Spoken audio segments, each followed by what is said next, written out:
Hello，大家好，欢迎来到顶尖显卡维修，我是隔壁老王。现在我们将和湖北的这位网友一起修他的这一张2070。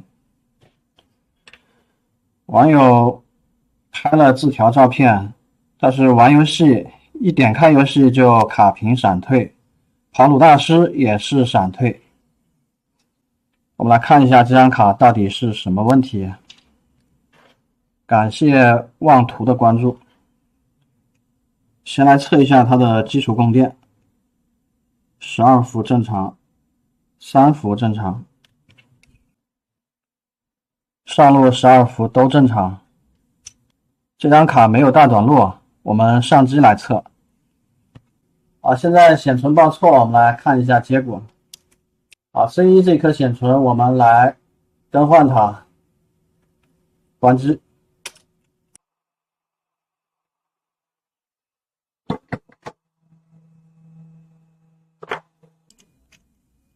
我们取出新的显存。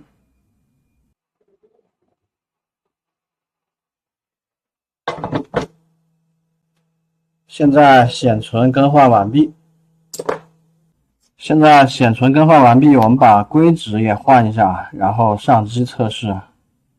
现在换完显存之后，超频显存测试通过。我们进 Windows 继续测试。好，这张卡现在换完显存之后，正常点亮，驱动已经打上，显示设备运转正常。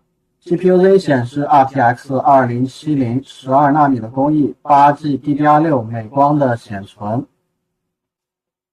现在我们跑的是鲁大师显卡性能测试，正常，没有闪退。现在鲁大师跑完，跑分是36万9，约37万分。感谢 DYVH 这位朋友的点赞，感谢。